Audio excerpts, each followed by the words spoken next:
Hello and welcome, ladies and gentlemen, to the season finale of the Middle of the Pack Racing League GT3 Championship for 2022, as brought to you on the premier sim racing platform available only on PC, known as iRacing. And today it is round 9 of 9 of us as our drivers take to the Fuji Speedway circuit for their final round of racing in what has been an absolute thriller of a season of racing in the GT3 class. Started all the way back, of course, on the European continent. We have made our way to the United States of America, to Brazil, indeed the Americas, and we have travelled to Japan far and wide, and we wrap it up all here today at a circuit which is synonymous with title deciding races. Indeed, perhaps the most notable one, converted of course into a movie for modern day audiences, was the hunt between Niki Lauda and James Hunt that came all the way down to the wire in the rain back in the 1970s. But of course no rain here today, although the clouds are gathering over, and perhaps that could be foreboding of what is to come in our drivers classes, whether it be in the Pro, the Prime or the Am, where it's in the Japanese Cup All 30, the Drivers' Championships. Everything is open to decision right now. Nothing is secure. Nobody has put their hands, both hands I should say, on their crowns so far, and it all comes down to tonight. But as our drivers get ready to go racing, let's take you through that schedule for tonight. Times in Greenwich Mean Time, that's GMT, and also Universal Coordinated Time at UTC. We have no qualifying session today. Indeed, in under 13 minutes time, we'll be going straight into our feature race. 40 minutes of racing action with a mandatory pit stop thrown in there, for this is our third and final feature race. Last time out, of course, we were making our way around the Japanese circuit of Suzuka in our final sprint race of the season, and what a brilliant race from start to finish that was. And today we wrap up all of our feature race rounds, which whilst they're rare on the calendar compared to our sprints, are not to be undervalued and carry the same weight as every individual sprint round. In the commentary booth you have myself, Paul at TX141 Walsh, also known as Britain Spit, depending on what media you follow me on, and this broadcast is being brought to you as a post-round broadcast on 2 media platforms for your viewing pleasure. Firstly, if you are a YouTube user, you can always go to TX141TX, alternatively Paul Walsh on at youtube.com, and you'll be able to tune in there. Alternatively, if you're more Twitch inclined, go to twitch.tv/TX141, and I'll be bringing you all of your racing action to the conclusion today.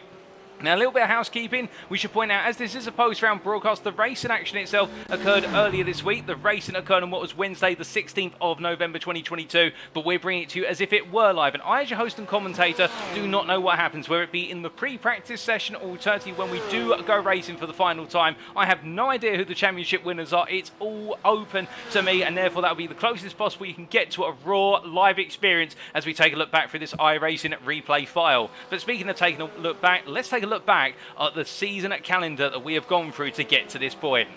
Well, as we can see there on screen, we started off all the way back on the 7th of September at the Red Bull Ring when we commenced the Euro Cup, and a fantastic season of racing. And when starting on the 7th of September at the Red Bull Ring, a circuit in Austria that is known for having major moments of battling into the heavy braking zones, we saw plenty, and in particular in the Prime class there was a major battle for P2 that went all the way down through every single lap to the finish, and what a brilliant race that was. We then wound on to the Hockenheim Ring in Germany, and on the 14th of September there, it was all about the battle of the giants in the Pro class as they battled their way from start to finish, and well, Jason Landry being able to make the charge to the very end. Then it was Silverstone on the 21st of September, and in the United Kingdom there, in our first feature race round, we saw strategy play out in equal measure with brute battling, and it worked out for a good number of drivers and a lot of drama in the Am class, I should say, as we wrapped up the first Cup of the season. We then took a mid-season break before returning on the 5th of October to commence the America's Cup, and where the Euro Cup was a celebration of circuits on continental Europe, where the circuits were mixed in their characteristics, a balance of power and technical characteristics.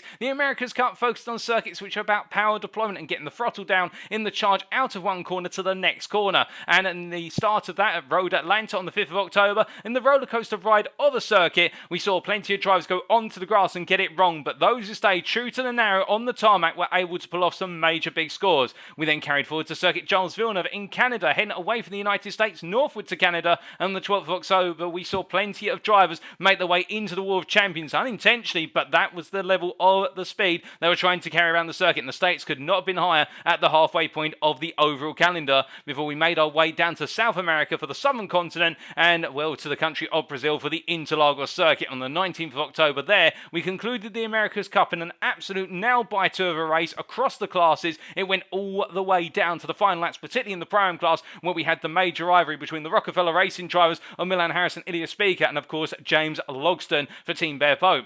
Now, with a mid-season break after that, we made our way into the final cup of the season, the Japanese Cup, and we kicked off on the 2nd of November at Twinring Motegi, a celebration of all circuits Japanese, with Japan providing us with some of the best circuits in the world. It could be debated, but I think it is the case. And, well, these circuits being focused very heavily on technical characteristics rather than brute force power of the car. And Twinring Motegi there, the Honda Museum circuit, showing that in true fashion, while drivers going to the unconventional circuit with its multitude of hairpins and sweepers and trying to survive the difficulties that came with it. Then in the penultimate round last time out, we made our way, as we said earlier, to Suzuka, another Honda test circuit, and there at Suzuka again, it could not have been more challenging for our drivers with the varied nature of the circuit. It's 4 very unique sectors, putting our drivers to the task, and today we wrap up in Fuji Speedway. And with it being the 16th of November when the race had occurred, of course, it has been a long campaign for all of our drivers. And well, let's take a look back at their campaigns in terms of the Pro Class Drivers' Championship. And well, you can see the scores on screen currently. And going into this round, Tanner Dibble leads the way, 43 points clear of Jordan Butler. Now, that advantage is technically assailable, albeit it would require a huge reversal of fortunes for Tanner Dibble versus Jordan Butler. Tanner Dibble would have to retire with a 0-point score, and Jordan Butler would have to pick up a win in order to be able to swing it back in his favour right at the deadlock. But we'll see if that happens. Of course, anything happens until that final checkered flag line is crossed. Jason Landry further 9 points behind, I should say, get my mathematics right. And Landry, of course, with multiple car swaps over the course of this season, as a result, taking a couple of points demotions. I think it was 30 points per car swap, but in return, looking to build up that campaign and aim to finish in second place come the close. Then it's Luke Burtonshaw with his early retirement from the series. Unfortunately, we'll not be seeing Luke Burtonshaw take to the circuit tonight, but we do wish him on 266 points there, presenting an opportunity for John Lauzon to jump up into P4 at the close with a 21 points delta. And there's Edwin Offred, Ben Rose and Shane Larson completing the Pro Class Drivers' Championship. Coming on to the Pro-Am class, meanwhile, here it's a little bit closer but a similar complexion. You have James Logston, who leads the way on 295 points, with an advantage now extending to what is 27 points over Milan Harris. Milan Harris last time out at Suzuka having a nightmare race compared to his rival, and James Logston being able to put one hand on the championship crown. There's no doubt about that. But could the tables turn once again? And we know the teamwork between Milan Harris from Rockefeller Racing and his teammate Leah Speaker there, a point behind them, looking to work together in order to be able to find a way to usurp James Logston. And can they find a magical way to overturn what looks to be going the way of Logston? We'll have to wait and see. Fernando Takahashi, a further, what is there, over 40 points back, 44 to be precise, focusing more now coveting that P4, and we can see there with the advantage he has over Matthew Smith, he may just be able to do it. And then Jermaine Warren in P6 ahead of Justin Bragg in P7, John Wilding, John Crewman, Alexander Carver-Robbins completing at the Pro-Am top 10, and outside the top 10, Spencer Torrance and Albert Brand. Then we come on to the AM classification, and in their Drivers' Championship, Jesse Jamison Jr. leads the way, but only by 10 points. Now, this is important because Jesse Jamison Jr. has had a very different run of a season compared to his two main rivals, Adrian Fedorowski and Samuel Cram. Whereas Jamison Jr. has not picked up a winning class, unless my memory serves me incorrectly, he has been the most consistent of all the AM drivers, and that has put him right up there in terms of the GT3 Championship title decider. Adrian Fedorowski, 10 points behind. He's had mixed form by comparison, and Samuel Cran has really been the hot topic of conversation in the AM class, absolutely flying week in, week out, but he joined midway through the season. So what it means is that Adrian Fedorowski has a couple of zero scores to play with, because every driver has to take a single drop score in this championship, and Samuel Cran has multiple zero scores to play with. They will both be earning maximum points tonight. Whatever they score will go into their bank account. Meanwhile, Jesse Jamison Jr. has to improve based on the results of his last 8 rounds, and there is opportunity for improvement, there's no doubt about that, with the majority of his finishes being inside the top 5 and a couple of podiums there, but he's got less points he can accrue tonight compared to Fedorowski and Karan, and this could go any which of 3 ways. Mark Senegal there in P4 on 175 points, and Michael Zepp on 173, 2 behind in P5. Do not count out them. They may be having an opportunity to influence this title decider, although they're a little bit too far off of being able to get to that 209-point threshold as we're to understand it, but they may just find themselves jumping up into P3 or P2 if they play their cards right. Joe Nagy in P6 there, a further, what is 17 points behind, in fact 16 points behind, and sitting in P6 looking to try and get into the top 5 or at least finish the best of the rest outside of the top 5 come the checkered flag, with Dan Ocaranza and Glenn Bratton joined on 152 points. Ocaranza only ahead based on result count back, with Stefan Chalafu then in P9 and PG Christensen completing the top 10. Outside the top 10, best of the rest there is Lee Porter on 84 points. Kevin Lizarazo, Blake Phillips, Roger Guinness, Jose Mauri, Sahaj Padilla, and Braden Melling completing the AM Drivers' Championship. But now as we come on to the Japanese Cup standings here, well, the complexion is similar in a way. We start off with the Pro Class, of course, and we can see here Tanner Dibble leads the way over the 5 drivers who have competed in the Japanese Cup, with Jason Landry when he's 22 points behind, and a sizable gap, almost double points difference, to Jordan Butler there in P3, with John Lauzon hot on his heels and Edwin Offer there in P5. We come on to the Prime Japanese Cup standings, we can see that James Logsdon leading the way by a margin now of what is there 8 points over Ilya Speaker. With Milan Harris having that difficult result last time out at Suzuka, it has dropped him out of contention for the Japanese Cup, but do not count out his teammate from Rockefeller Racing, Ilya Speaker. We have seen that Speaker has been there to pick up the pieces when it has gone wrong for Harris, and could he today go one step further and take away that Japanese Cup from Logsdon? It looks to be in his capable hands, but Speaker has been rising to the task round in, round out. Fernando Takahashi in P3 there on 68 points, only ahead of Milan Harris based on result countback, so you can imagine it's going to be close between those two tonight, with Jermaine Warren in P5, John Crew in P6, and Matthew Smith completing the Japanese Cup standings in the Prime Class P7. We then come on to the AM classification for the Japanese Cup, and here it is tight at the top, with Samuel Cran leading the way, 3 points clear of Stefan Shuttlefield on 76 to 73, but these two have been matching one another for pace, albeit Cran seems to have been the faster driver over the race distance, and definitely in qualifying, but there have been no qualifying session today. We'll tell you a little bit more about that shortly. Shuttlefield has a major opportunity here to really take the fight. Jesse Jefferson Jr. further 5 points behind in P3 there on 68 points, 2 clear of Adrian Fedorowski, Mark Senegal on 62 points, Joe Nagy on 60 points, Glenn Bratton and Michael Zepp on 59 points apiece. You can see how tight it is amongst the top 8 here in the AM class. Technically, any one of the top 8 could bring home the Japanese Cup tonight in the AM class. That's how intense this AM class has been. Blake Phillips in P9, Dan Ocaranta in P10 there, and in best of rest, well, there's no best of rest there. We're only 10 drivers in the AM class competing in the Japanese Cup, and so we come on to our circuit for today. Now, our circuit for today is none other than Fuji Speedway, located near the town of Oyama in the Sunto district of the Shizuoka Prefecture of Japan. This circuit, as you can see from the circuit map provided to us by iRacing.com, thank you to them for implementing this track within their wonderful simulator, and of course providing this circuit map. This is a circuit which is full of contrast. Now, what do we mean by that? Well, when you look at this image, you may be thinking that's a really long start-finish straight. Well, you would be right. This is one of the longest start-finish straights that you will see on any traditional motorsporting calendar. Ranging at over 1 kilometre in length, it is a huge opportunity for drivers to battle their way down towards turn 1 in the toe. But as they make the way into the turn 1 hairpin, that's when the complexion completely changes and the contrast begins. Because coming out of turn 1 with the sliced corners on the circuit, they'll then charge their way for the kink of 2 before making their way into Coca-Cola corner at turn number 3, a tricky left-hander where it's all about trail braking in and balancing the throttle as you make the way beyond apex before coming down into the long right-hander of 100R, broken up into 2 right-hand apexes of turns 4 and 5. And as our drivers charge out of turn 5, they'll make their way up into the hairpin of turn 6, the old hairpin or the traditional hairpin.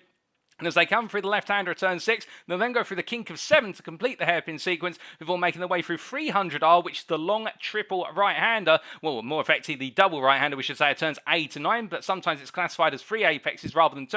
And as they make their way through the double right-hander at 300R, they'll come down to the braking zone for Dunlop corner at turn number 10. Now, we're running the full out here. We're not cutting off the chicane after the Dunlop hairpin, so our drivers will make their way through the chicane at turns 11 and 12 before flying their way uphill and through turns 13, 14 and 15, the combination of 14 and 15 being known as Nets Bend. And as they make their way through the double left, what you'll see there is our drivers going uphill and into a blind braking zone, after which they'll clamber over the apex curve of turn 15 to see the ground flatten out a little bit into a depression before they make their way uphill one last time to Panasonic corner at turn number 16, the corner where there's so many different racing lines you can take there that really it's open to debate which way you want to go at Panasonic corner. Some will take it tight, some will take it wide, and some in between, and we're going to be expecting plenty of battling into Panasonic corner before making their way onto the start-finish straight to complete the lap. But the theme here is the more you go into lap, the slower the lap gets to set you up for the run onto the start-finish straight once again. And the opening half of the lap is very fast-flying, very medium to high-speed orientated, whereas the second half of the lap is very slow to medium-speed corner orientated. And that's what makes this circuit such a technical challenge for a driver in a GT3 class car. Now, to give you a quick recap of our race rules, in terms of setup, drivers shall be running the iRacing sprint setup for all rounds, which means that will mandate a pit stop for tonight because we have restricted fuel loads to 51%. In the feature race, the grid shall be set as a reverse grid based on the Drivers' Championship standings following the previous round. Classes shall start in the order of Pro ahead of the Pro-Am class and then Pro-Am ahead of the Am class with a 5-second gap between each class for safety reasons when we go to the green flag. Drivers who have yet to score championship points shall start at the back of their class, although I do believe there's no driver in attendance today who's yet to score any championship points in the overall Drivers' Championships.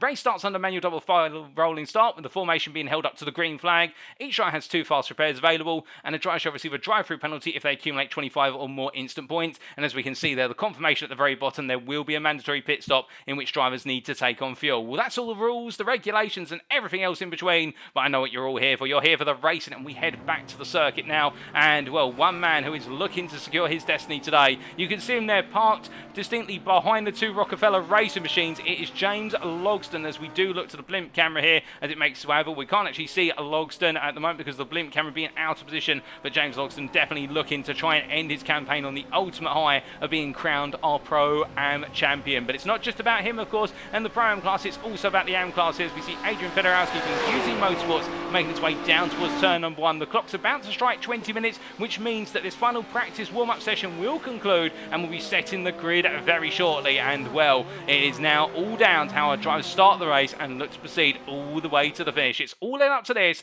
and let's make our way to the grid. So as the grid is formed here, of course, we're not able to bring you the rundown of the grid due to limitations on iRacing replay file, but with our drivers lined up in reverse championship order going into this round based on the Drivers' Championship, and we've been the Pros ahead of the Pro-Ams and then the Pro-Ams ahead of the Ams, we can gradually bring you that breakdown here, but we can see as our drivers begin to line up, most of our drivers are already making their way to the grid. That's how eager they are to get out onto circuit, and who can blame them? As we say hello in the Twitch chat there to the Real for Chisel, and good evening to you, the Real. I hope you're doing well. And in the YouTube chat, we say hello to Danilo Ocaranza Tapia, or Tapia there. I'm not quite sure how to pronounce your surname, good sir, but I do believe that is Dan Ocaranza himself in the YouTube chat, saying so sorry to miss the last 2 rounds, but COVID has hit me real hard. And well, we do wish you well, of course, Dan, and we do miss seeing you out on circuit, but at the same time, we all understand the reasons why, and we hope you do feel better soon, because we'd love to see you back out on circuit in the near future. But as our drivers get ready to go here, we look to the blimp camera, all in formation, 20 drivers taken to the grid. Now the grid is confirmed and it is set, and as they make their way on this partial formation lap, we can take you through that order, and we're starting on pole. It will be John Lazon who leads the Pro class away ahead of Jason Landry and Jordan Butler behind, and then we can see it is Tanner Dibble who starts at the back of the Pro group. Then in the Pro-Ams, it will be John Wilding who starts off the Pro-Ams there ahead of Fernando Takahashi, followed by Jermaine Warren who starts P7, and then it will be Ilya Speaker P8 and Milan Harris P9 ahead of championship leader James Logsdon, and then it will be Blake Phillips who starts off the Am class ahead of Lee Porter, Stefan Chalafu behind him, Glenn Bratton starts P4 in the Am class, P14, Michael Zett P15 ahead of Joe Nagy, and then it will be Mark Stengel P17, P16, in fact P17 as we confirm that ahead of Samuel Curran, Adrian Federowski and Jesse Jameson Jr., the championship leader who's got it all on the line. But as we look to the front of the field here, it's now to John Lauzon to take us to the green. And shortly the pace car will be pulling out the way, and we will look to the dashboard in the bottom right corner of your screen to see when he puts his throttle down and goes racing for the final time. Will he go early? Will he go late? That's the big conundrum that only the Blue Flag Motorsports driver can figure out.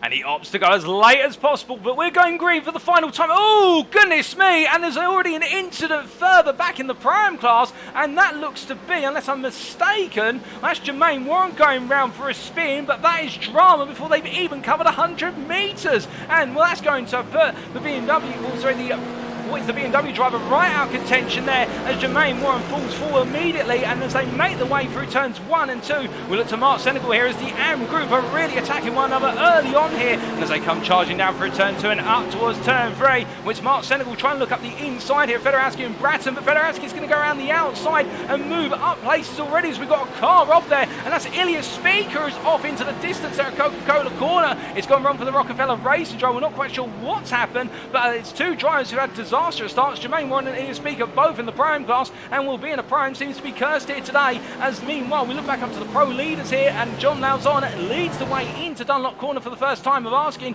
and as they come roaring on through the chicane, you can see Jason Landry hot on his heels but not able to get close enough as they make the way through 12 and up into 13, but further back Adrian Fedorowski, he loses it on the rear under braking, and there's contact with Mark Senegal, and Fedorowski goes round. Now it's going to be a difficult one to be interpreted, as meanwhile Mark Senegal's given the elbow, he goes over the curb there, got to be careful of the sleeping policeman, and meanwhile Michael Zepp looks up the inside into turn number 13, the rear comes around on cold tyres, and that Audi very slippery until the tyres up to temperature, and he slipped out, but meanwhile we look up to Fernando Takahashi, who's got the pressure of Milan Harris behind. This is the battle for P3 in the prime class as they make the way down the start-finish straight for the first time under race conditions, but as they come on down, Takahashi brings it over to the right, he closes off the door, and he's going to make Milan Harris go all the way round as it's Mercedes on Mercedes, equal machinery, it's all about the drivers now.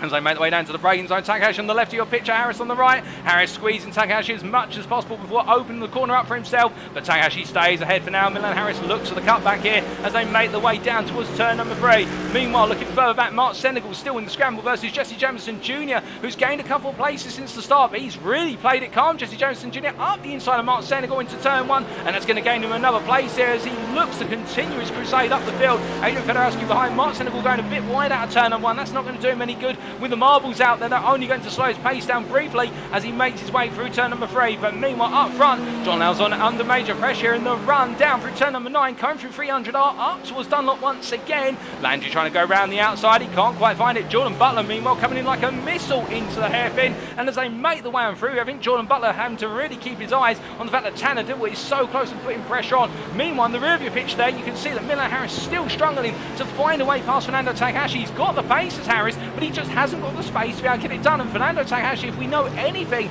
about him over the course of this season, he's one of the strongest defensive drivers on this grid, but Harris goes all in, he squeezes up the inside on the second part next bend, and Harris moves up to critically for him P3 in the prime class. He goes to hunt down James Logston, who is 2.9 seconds up the road, but meanwhile further back here you can see that Jesse Jamison Jr. under pressure from Wes Adrian Fedorowski, and the Porsche driver Fedorowski looks up the inside, but meanwhile Glenn Bratton goes off as they make the way up to speed into turn number 16. It's going to be 3 wide, oh goodness me, and there's contact there between Fedorowski and Jamison Jr., and well, that's a very difficult one to tell from the camera angle we had available, but I wonder if Fedorowski there could have been a bit more patient with the turning versus Jamison Jr., given the fact that Glenn Bratton was out of position. But again, in the heat of the moment, it's easy for me to say that in the commentary booth, but I can see from his perspective he wanted to get around the corner as soon as possible as Landry goes up the inside of Lauzon into turn 3 and gains the lead of the race, but he almost goes a bit wide there. He's got to be careful of the potential slowdowns that come with going that deep, but Jordan Butler goes very tight on the inside there into turns 4 and 5, battling with John Lauzon. It's the battle of the Beamers as they make the way through the left-hander, and you can see there that Lauzon losing the rear end very slightly, a bit of snap oversteer as he got the power down, but in the end, in the battle of the BMW drivers, Lauzon loses out, Butler gains the place, and meanwhile Tanner Dibble looks at this right now and is rubbing his hands together and thinking, right, now I've got to set them both up because I need to make sure I finish behind Landry and ahead of Butler and Lauzon in order to guarantee the championship. But as they make the way on through the chicane once more and head up the hill, we look a little bit further back to Joe Nagy, who's had a spin, and that is at turn 6 and 7. He's gone round at the hairpin, and it's not a good moment for Joe Nagy, who was running so nicely, and now he's lost 3 places as a result of that spin. But meanwhile, Glenn Bratton still ahead of Jamison Jr. as they make the way through the right hand at Dunlop here, and now into the chicane. And will Jamison Jr. playing it calm, playing it cool, and playing it collected here? He's got plenty of time, and he doesn't need to technically win so long as he stays within arm's reach of Cran and also Adrian Fedorowski. Fedorowski's behind him, but the main big contender now is of course Samuel Cran here, the Team Bearpoke driver, who is 2 places ahead of Jamison Jr. And right now, Jamison Jr. needs to be 1 place behind him to guarantee that championship. Otherwise, it's going to be up to the mathematics gods. But as they make their way out to the final corner, when I say the mathematics gods, the people with the calculators, because I can't remember the maths off the top of my head right now.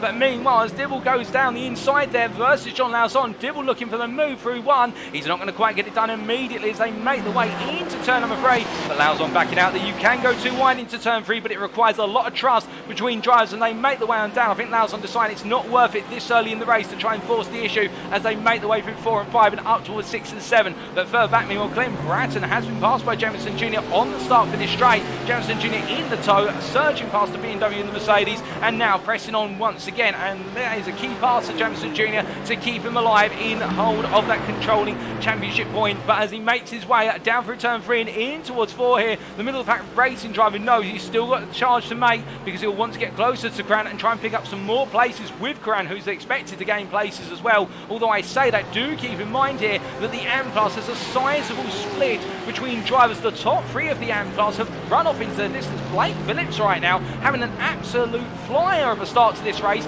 as he makes his way out of chicane. But meanwhile, John Wilding, well, that's not good news for John Wilding. He's turned there and parked on the inside of turn number 13. I think there's been a spin for certain, and could it have been a similar situation to what we saw for the Audi driver Michael Zepp earlier? We just got on the power too soon and the car's lifted and gone on around. We parked off circuit. I think that may be a jump to the pits there for John Wilding as we return towards the front of the grid here. And here's the battle for P2 overall in the Pro class between Butler and Landry as we bring the battle box up in the bottom right hand corner of your screen.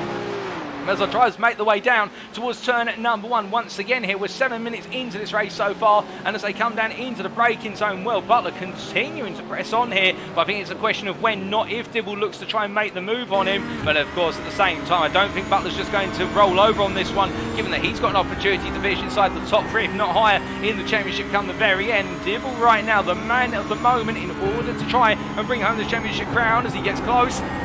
Remember, it turns 4 and 5. You can see the differences in the car there with the Porsche able to take a bit more speed for the double apex that turns 4 and 5, but in return Butler may not have the rotation, but he's got the power. And as they make the way out to hairpin and down towards 8, 9 and 10 they go, we can see here just how strong that BMW is in a straight line, and the Porsche has not got the speed by comparison as they make the way into the braking zone here for Dunlop. As they come through, now we're heading into Porsche territory, and already Butler showing signs of that, out-braking himself into the hairpin, going a bit deep and losing a lot of speed. It is hard to overtake it. The one corner you can make a move on is, of course, next bend.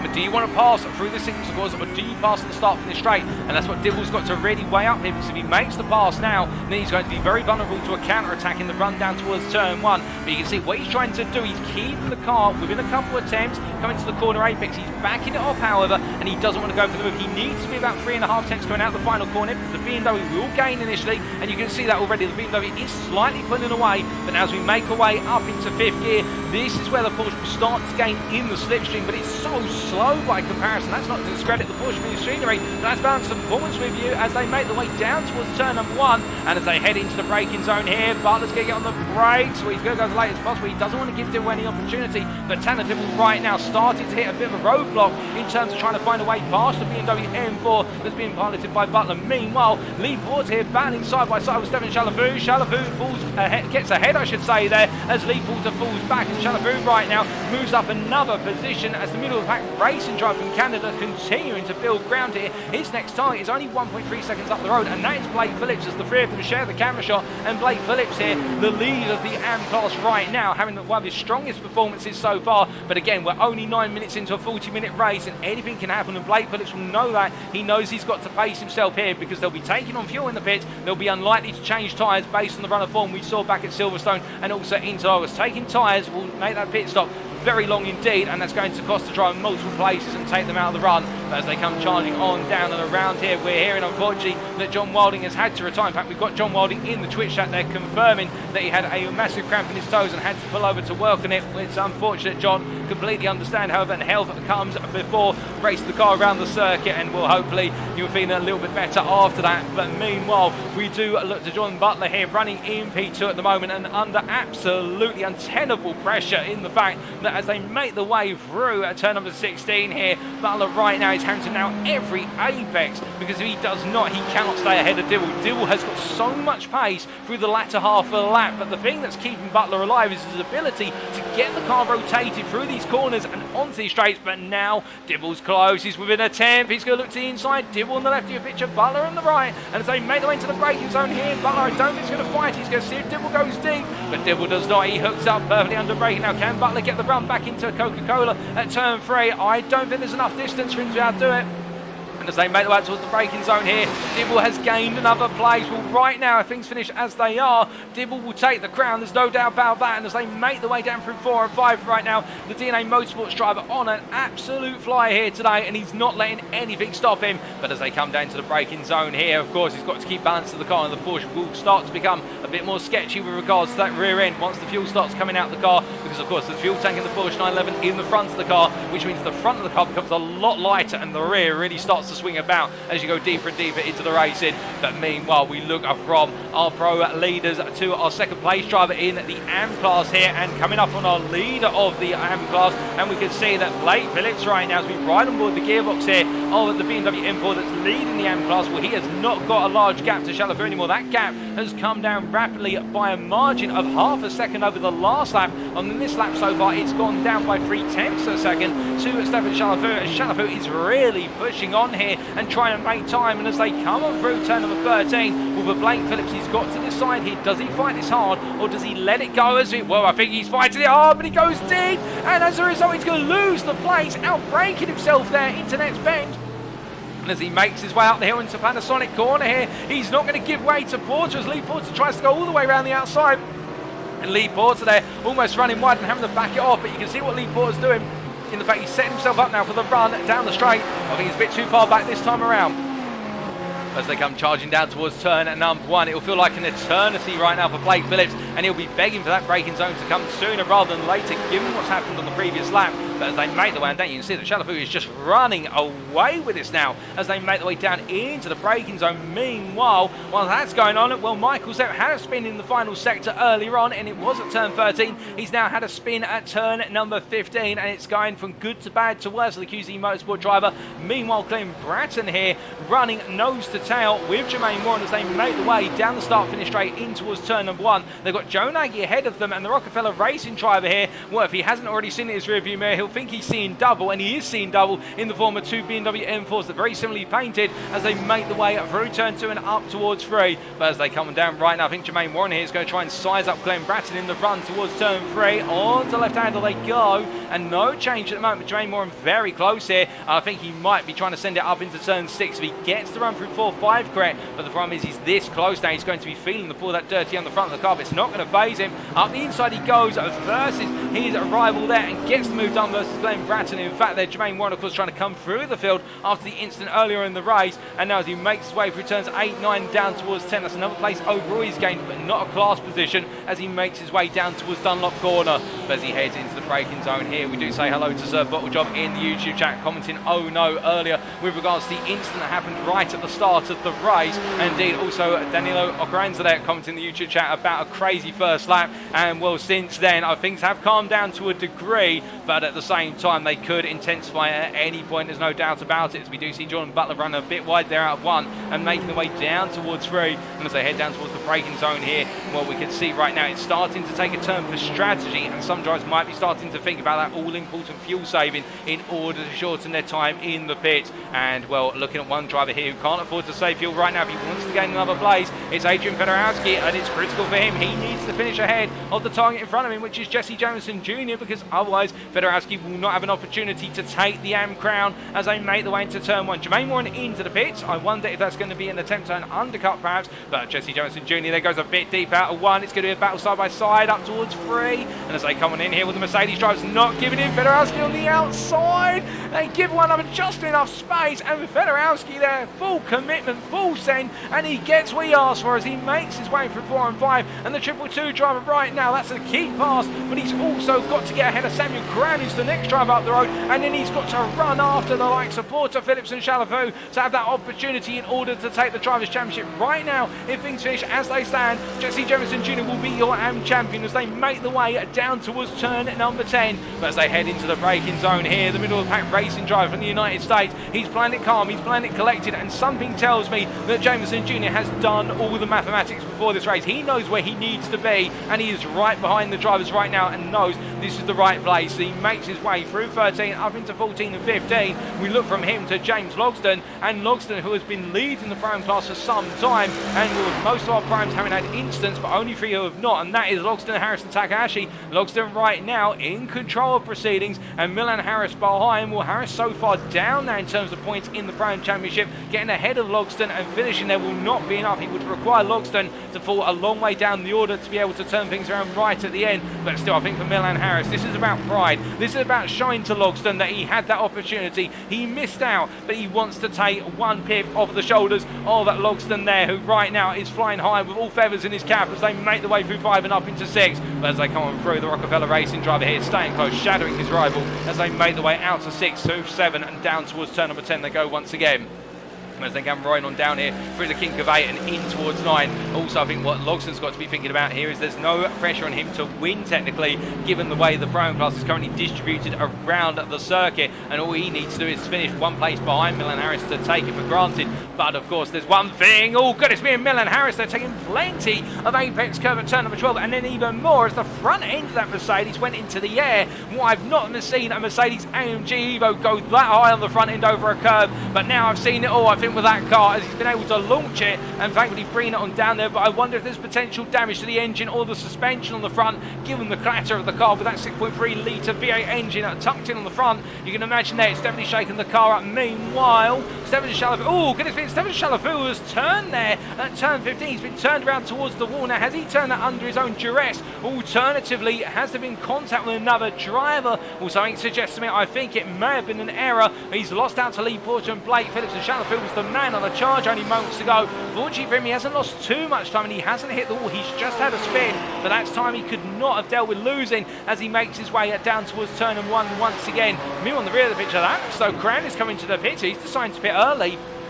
And I think the Team Bearpoke driver here decides to come in, and look at that, Jesse Jameson Jr. thinking about it, but then decides to stay on the straight. And I wonder whether Jameson Jr. was trying to convince Gran it was the right move to do, because Gran's going for a major undercut now versus his rivals. Is it the right decision? We will wait and see, but Gran was running quite comfortably at the time inside the top 5, but he knows he's got to get the move on in order to be able to take the win here today in terms of the championship, because right now it will go Jameson Jr.'s way with Adrian Falowski just ahead of him, and Gran leaving the pit lane already. Now, where is this going to put him in terms of his position on circuit? Well, he's got plenty of space to make his way out the pit lane. Next driver behind is Michael Zepp, who is making his way into the pits as well for his scheduled stop. In fact, he decides not to in the end. A lot of drivers decide to do this, decide to feint their way over towards the pit entry and then come on back.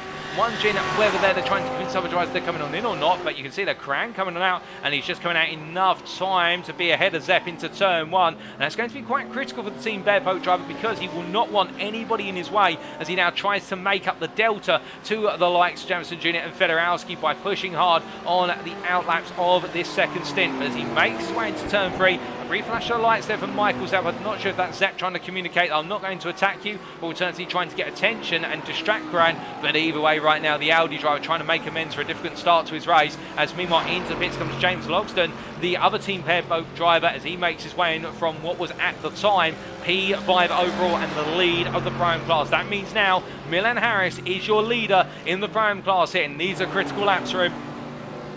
As you can see, they're trying to shorten the distance between turns 1 and 3 by cutting a good chunk of the apex of turn 2. He'll be permitted so long as he keeps 2 wheels on the circuit, but the Rockefeller racing driver right now absolutely hammering as he makes his way on through turns 4 and 5. He knows that if he's got to pit within the next 1 to 2 laps, every 10th matters. He makes his way down towards turn number 6, and we're almost at the halfway point. Speaking of being almost at the halfway point, we may almost be at aforementioned 20 minutes into the race, but right now there's no signs of slowing down between Jordan Butler and John Lauzon here in the battle for P3 in the Pro class today, as they make the way through Dunlop and into the chicane once more. Butler's been ahead for some time, and John Lauzon has been right there behind him, but not been able to find the way on through, as we ride on board here with the BMW M4 driver as they make the way into next bend at turn number 15, as they straight the way. And what you can see there, Butler really struggling for rear rotation on the car. The car does not want to settle as he made his way on down. And Lauzon's going to look all the way up the inside. That's going to be very bold from Lauzon. We almost went for it there. I think he decided to back out.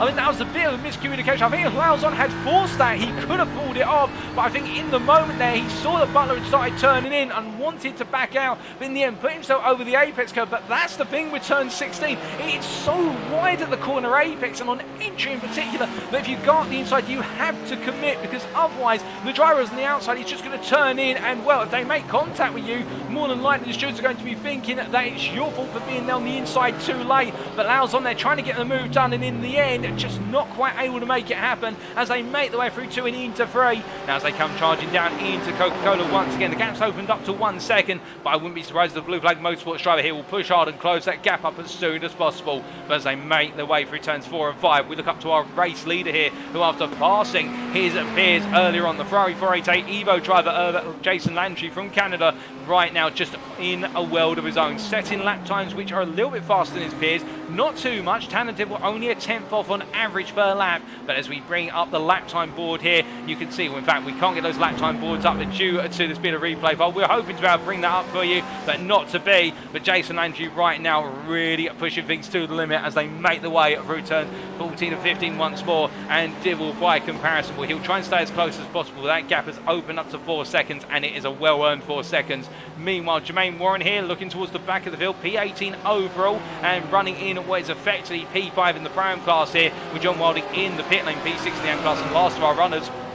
And Jermaine Warren here, he looks to the outside, he cuts back to the inside versus Zep. I think Zep, they're giving him a bit of space on the outside, but Warren wants all the space on the inside, so he's going to go for it and go onto the brakes here and make his way past the AM driver as they come on through the right-hander, and he gets it done. Meanwhile, we're hearing that Jesse Jamison Jr. has just taken his pit stop, and he's come out in P18, has the AM Championship leader. Zep looking for the return versus Warren, he can't quite find it, and has to back out there in the Audi R8 instead and wait behind. And as they make the way down through 4-5, I think Zep's now going to start to fall back a little bit off of Warren as Warren continues to shift it up a gear. And as they make the way through 4-5, we look back to Jamison Jr. here, who right now is almost at risk of being lapped by the leader, albeit Jamison Jr. has taken a pit stop, and he does let Jason Landry on through there as the Ferrari driver comes on through to put a lap on Jamison Jr. But do keep in mind, of course, that Landry and company at the front of the field have yet to take their scheduled pit stop, and it's quite a long pit time here at Fuji. Jesse Jamison Jr.'s pit lane time in terms of from start to finish coming into an exit in the pit lane, 52 seconds, and therefore there's still plenty of time on the board for our drivers. As meanwhile we look from Jamison Jr. up to Lee Porter here, and in the battle of the AMs for P3, we can see that Lee Porter is ahead of Chalafu right now, but Stefan Chalafu is not falling away. And if anything, the two Porsche drivers here are about to go toe-to-toe as they make their way into turn number 3. Now, the thing is for Adrian Fedorowski, as he makes his way on through, and in fact, we can see here that is as he makes his way on the charge here after Lee Porter, with Chalafu further up the road. Lee Porter right now really having to focus on keeping the driver behind him at bay rather than being able to chase after Chalafu. They roll the way through the left hand. I think I incorrectly reported that it was Fedorowski behind. No, it is. What is there? Chalafu up ahead and Fedorowski behind us. I get my words completely mixed up there. Apologies, ladies and gentlemen. Looking at the time tower, and as they make the way down towards turn number 10 right now, Fedorowski continues to put that pressure on and having to regain the places he lost earlier after a major moment. And well, it's the same for Chalafu in the battle for what was the potential lead of the class, and Fedorowski here trying to gain that ground as they make the way through turn 13. But as they come rolling on through, James Logston behind here, a little bit further back.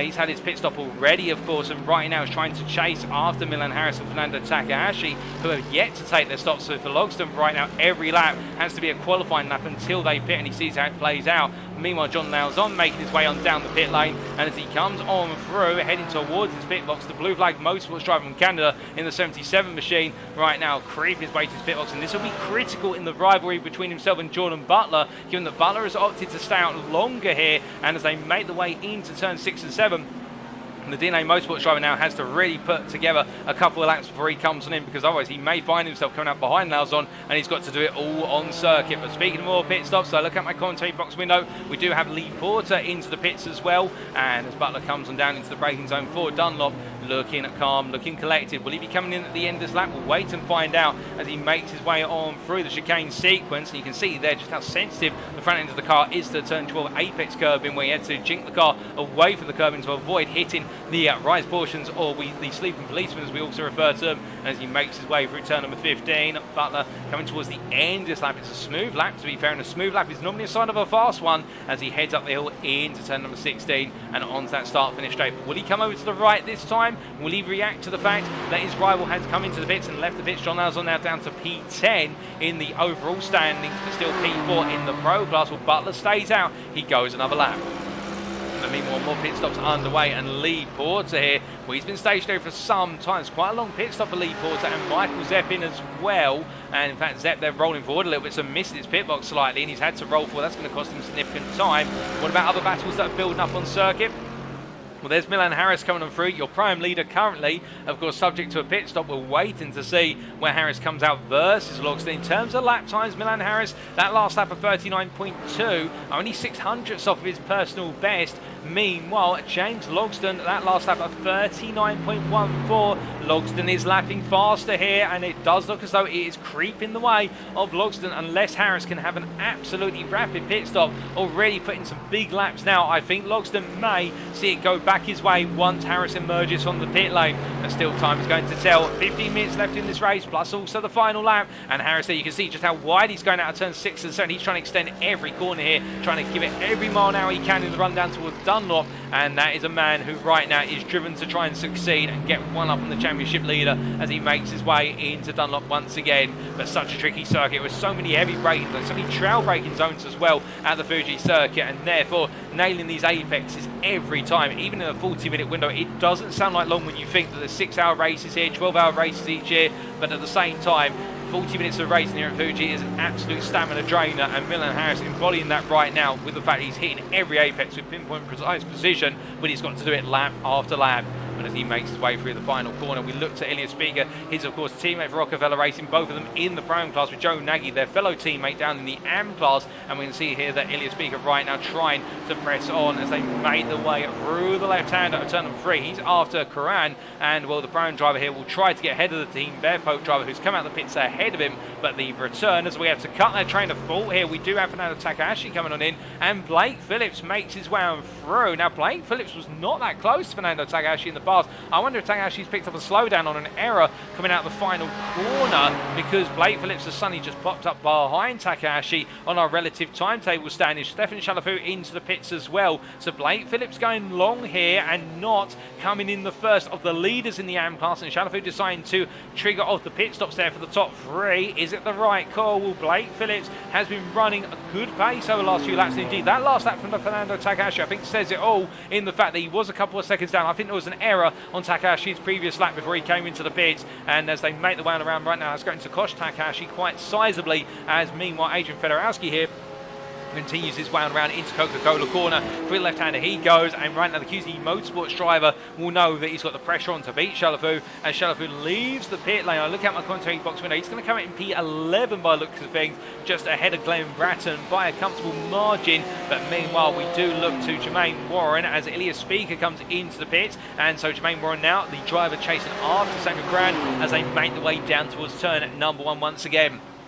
It's all chopping and changing here with the pit stops, and we're seeing quite a big spread of pit stops here at Fuji. If you recall, back at Interlagos and also at Silverstone, we saw the pit stops spread to a degree, but there was a big focus of the pit stops towards the second half of the race. Whereas here today, we have seen quite a variety, and we have yet to see a number of drivers coming in, and we're 28 minutes in. So the leaders, such as Landry, Dibble, Butler and Harris, the top 4 who've yet to pit, are really trying to go long, and that actually extends all the way down to Blake Phillips, Fedorowski, and that is your top 6 who've yet to pit before you find your first people who have pitted, we should say, of James Logsdon P7. But as Jermaine Warren here continues to hound the back of Cran, I think Cran might look at this and think about yielding shortly, simply because he's not really racing the prime driver. He's racing against the AMs, but or will he decide to go racing? Of course, there's no rule saying that an AM can't battle with a prime and vice versa, but it's what Samuel Cran wants to invest in this battling, of course, with a championship on the line.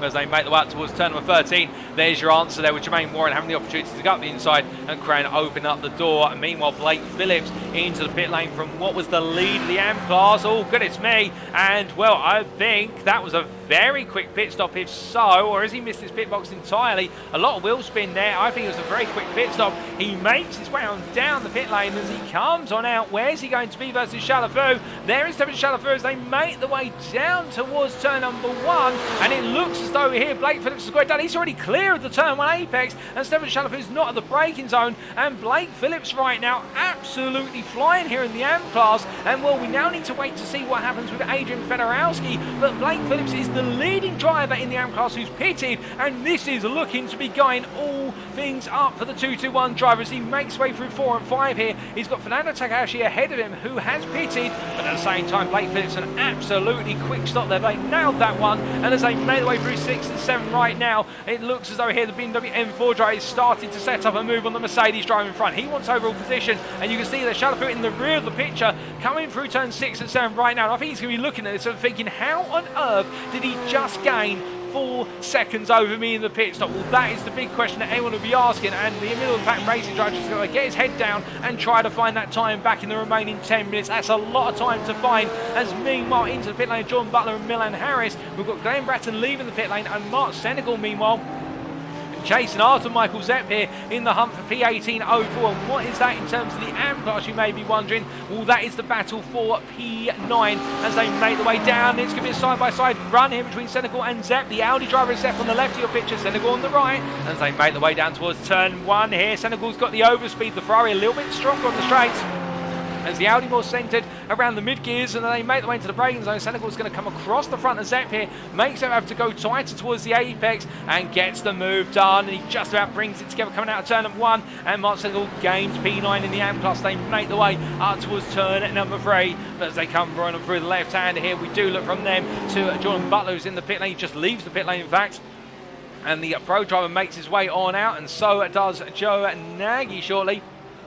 But not before Samuel Cran comes on through here to jump back ahead of Joe Nagy, as they make the way on down. In fact, Joe Nagy's still in the pit lane, I think. In fact, no, he has left the pit lane. We're looking at the wrong car there in terms of, I thought that's Joe Nagy parked up. No, that's Tanner Dibble, and Joe Nagy leaving the pit lane there and making his way on down. But Samuel Cran coming on through very comfy. What about Jesse Jameson Jr.? Was we right on board here with Jameson Jr. You can see Joe Nagy on the right of your picture, and well, he's going to come on through there just about, and that is very critical for Jameson Jr. because, of course, he'll need to fill. Oh, goodness me, and well, that's not right for Jameson Jr. He's got it very, very wrong and overturned it on the apex of turn 1, carrying too much speed onto the apex curve, and well, now he's got to pass Joe Nagy on circuit, and this starts to open things up for Willis Coran in particular. We're waiting to see when Fedorowski comes on in as they make the way around, but Jesse Jameson Jr., that one mistake could tip the balance in terms of the AM Drivers' Championship. It's going to be very close as Adrian Fedorowski is finally into the pits with 8 minutes to go, and as I look at my commentating box window, he's coming from P3 overall. He's gone very deep into this race.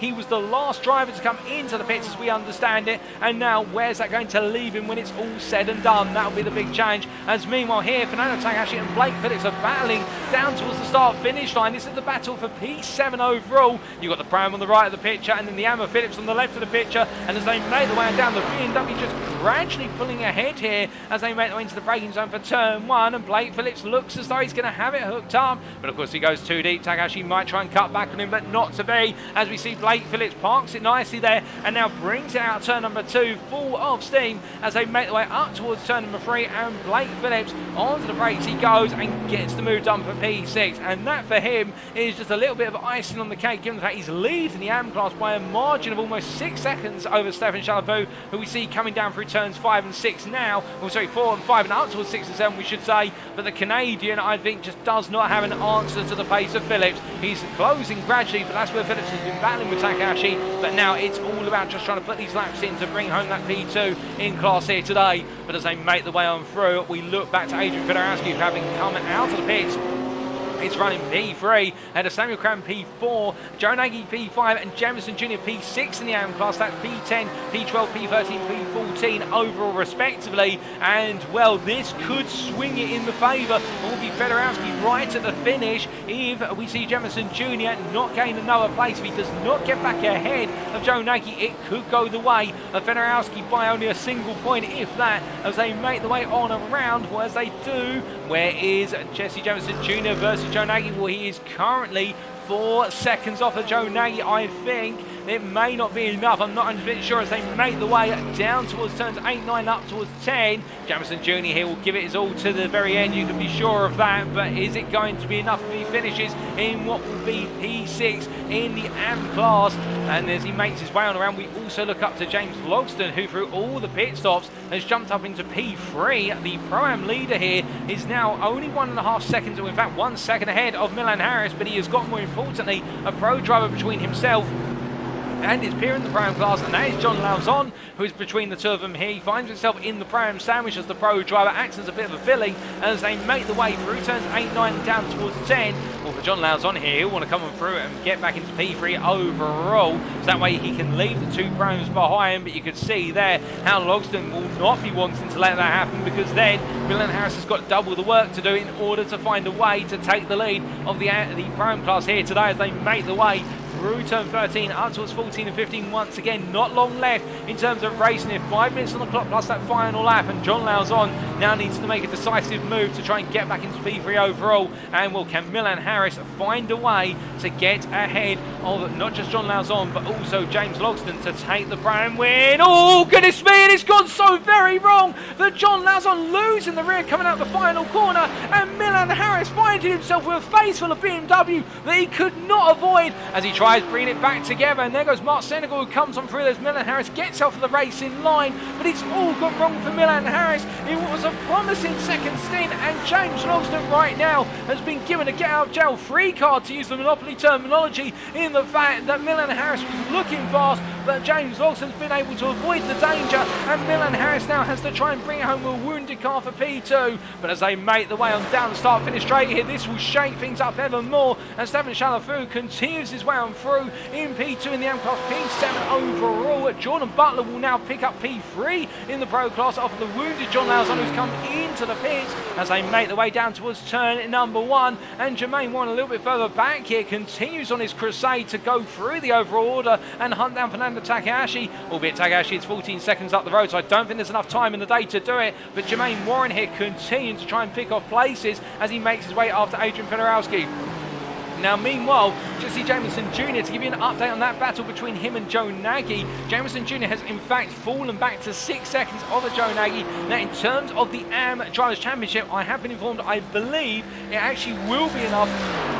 Given the positions of Fedorowski and also Samuel Cran, it will be enough if Jamison Jr. finishes where he is to take what is the AM Championship title. So we will wait and have confirmation at post-race, but I think it could be enough here if he does not lose another place, but it will not be by much, as meanwhile we look from one AM driver to another of Adrian Fedorowski, and here he finds himself under pressure from Jermaine Warren as they make the way through turns 11 and 12, and Warren all over the back of him. But as they make the way up towards 13 here, not long left for any of these drivers in their race. Indeed, they're coming down to the last couple of laps here in the championship, and well, as we look from one driver who's under pressure from a driver in another class to one driver who's got no pressure other than to finish the race and bring home a win here in the Ferrari of Jason Landry. Well, right now the Canadian, he'll know that Tanner Dibble is closing. He's pulled that gap down by 8 tenths since the start of this second stint for the pair of them, but he's got plenty of gap to play with, and I don't think he's going to be too concerned about it as they make the way on through the hairpin once again, but getting a little bit tight to the apex curve. They've got to be careful not to launch it. We've seen plenty of drivers launching it over the sleeping policeman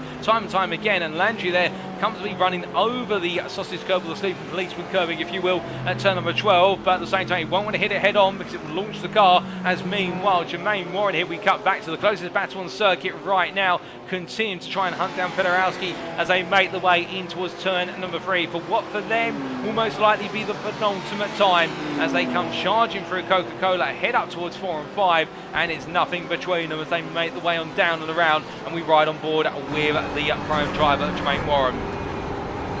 And we're on his way on out here. Of course, the big consideration for all of our drivers is the tyres are now starting to feel the effects of wear this deep into the race, and as they push them so hard with these sprint races, when sprint in terms of the length per se, not in terms of the fact we do have a pit stop, so that's why we refer to these races as feature races, but given the time period, drivers will be pushing as much as possible now all the way to the end. Have they got the tyre life in order to be able to bring it on home? That'll be the question. You can see there Warren trying to point the car out of 11, the car not wanting to go, instead it understeers a little bit straight and under braking here, the same effect.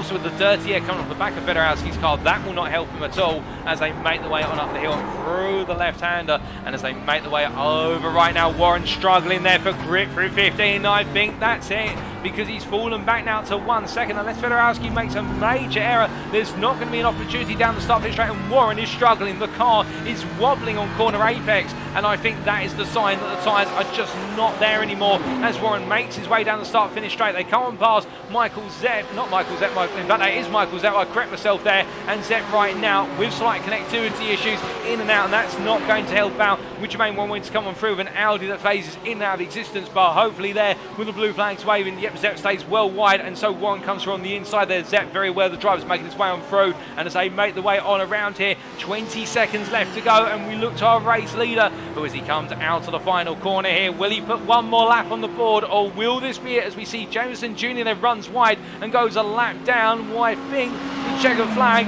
may just come out. It does indeed, and Jason Landry will be your winner here at Fuji in the Pro Class and overall to wrap up a fantastic season for him. And Tanner Dibble crosses P2, second place in the Pro Class overall today, but your championship winner in the Pro Class, there's no doubt about it for DNA Motorsports. A fantastic drive, and I believe that will also be the Japanese Cup to him. James Logston will come on through shortly to take P3 overall, and that will make him the prime winner here. And as he comes to the line, it's not just the prime win at Fuji, it's the Prime Championship crown, and it's also, unless I'm mistaken, the Pro-Am Japanese Cup crown. He takes it, and with open arms, they're absolutely happy as he makes his way on down. It will then be Milan Harris who makes his way on home for P4 here as he crosses the line. 9, he gave it everything, but it wasn't enough. It's P2 for him in the Prime Class, and then Blake Phillips in a surprise turn at a circuit which has favoured him so well, comes on home for his maiden win of the season in the AM Class and a top 5 finish overall. Would you believe it? He will be absolutely pleased as punch with that, ahead of Fernando Takahashi P6, who rounds off the Pro-Am podium. Stefan Chalafu comes on home to take P2 in the AM Class in one of his strongest results of the season. It's then Jordan Butler who decides to go head on into the tyre barrier. I think the brakes went right at the end. He's P3 in the Pro Class. Jermaine Warren at P9, and then it will be Adrian Fedowski who rounds off the AM Championship podium here today, ahead of Samuel Cram P11, that's P4 in the AM Class. John Lauzon will come on home, P4 in the Pro Class there, P12 overall in what's been a difficult day for the Blue Flag Motorsports driver, and then Joe Nagy, the last driver to finish on the lead lap for Rockefeller Race in the 207 car. And Jamieson Jr. behind in what was P6 in the AM Class name. Again, we're not sure whether that means he will have sealed the AM Championship. We'll get confirmation on that after the results. But what a race it has been. And, well, for Jason Landry, I think as he makes his way through turns 15 and 16, he'll be thinking, well, not for the car swaps early this season. This could have been a championship crown to him. But at the same time, he'll raise his hands to Tanner Dibble, who has just absolutely hit the ground running. And in the latter half of the season, much like what we saw in the GT4 Championship, just pushing all the way from start to finish, and the DNA Motorsports driver, I don't know what it is, perhaps he just enjoys it being the second half of the championship and that gives him that extra pace, but he just finds a way to turn it up time and time again, and that pace just gets so strong towards the end of the championship. And the number 69 driver here, a deserved champion in the Pro Class. But as they make the way into the pit lane, we do look to those race results as our drivers coming in. But what a superb race, and here are the results. They have been confirmed as I'm to understand it, and so we start off with the overall classification.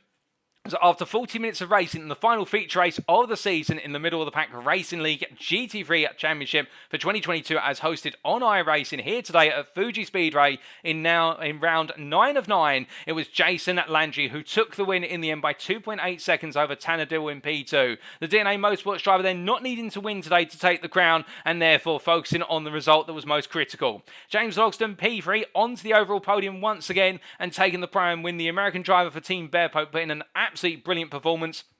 And in P4 then, Milan Harris, who we have to give a major mention to. If it were not for that major instant towards the very end, he was going to be right on the heels of James Logston to the finish. And Milan Harris can hold his head high. He wasn't a champion, but he still put the pressure on the champion all the way to the end. Blake Phillips there in his maiden top 5 overall and his maiden AM win, bringing it home right at the end. That's the way to end the championship, to give you all the motivation for your next season of racing. Congratulations to him, ahead of Fernando Takahashi, Stefan Chalafu, Jordan Butler there, difficult day for the DNA Motorsports driver, just not quite able to match the pace of Landry and Dibble. Jermaine Warren P9 recovering all the way from the back of the field effectively for P9. Well done to the Prime driver for that. And Adrian Fedorowski completing the top 10 there in another solid drive for QZ Motorsports, and also third on the AM podium.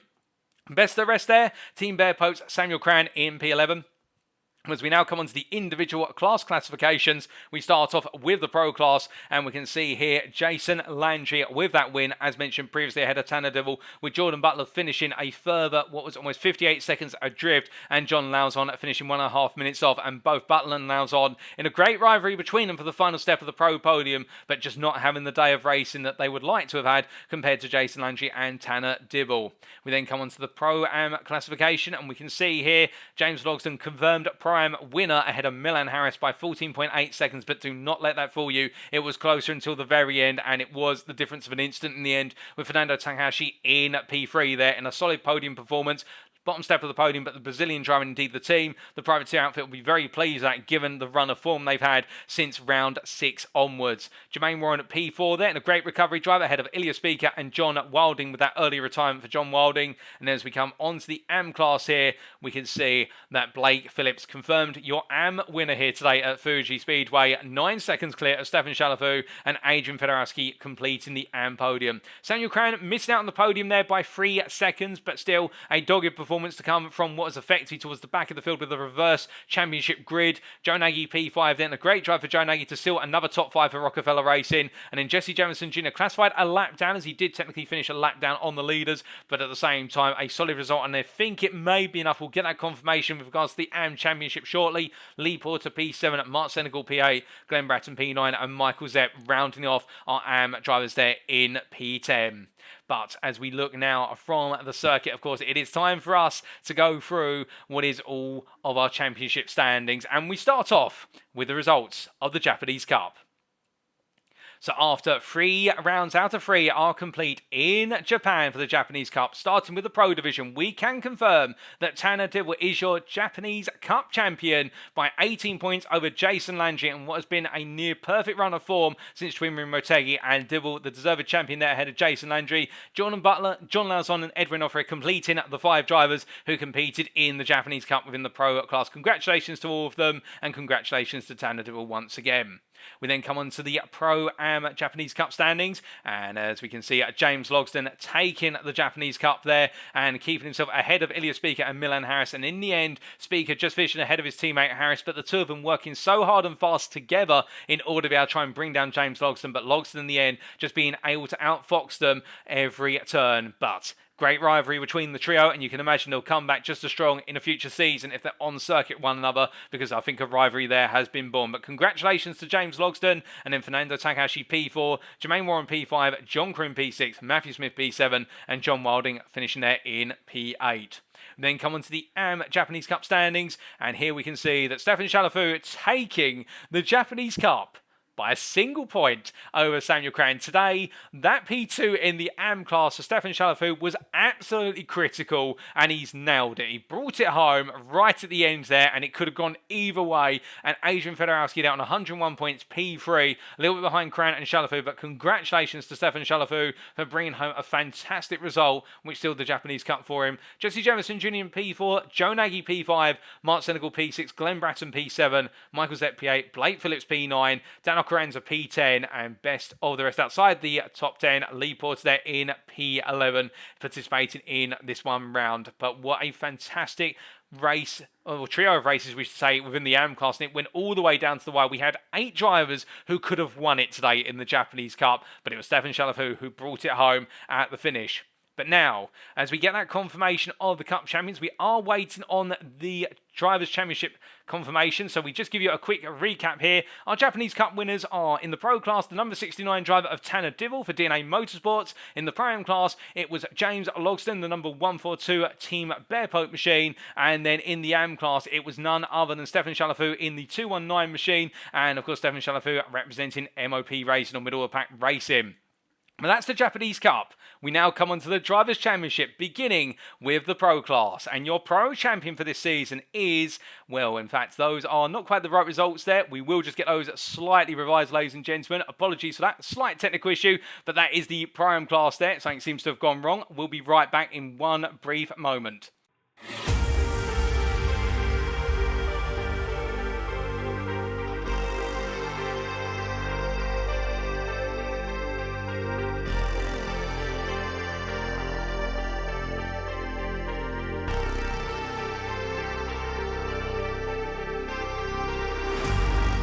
And we do apologise for that, ladies and gentlemen, but a slight technical hitch there. These always do occur, of course, but the confirmation is there on screen now. In the Pro Drivers' Championship, Tanner Dibble is your 2022 GT3 champion in the middle of the pack racing GT3 Championship by a margin of 48 points over Jason Landry, with Jordan Butler in the efficient P3 ahead of John Lowes on P4, Luke Bursashaw P5, Edwin Offred P6, Ben Rose P7, and Shane Larson P8.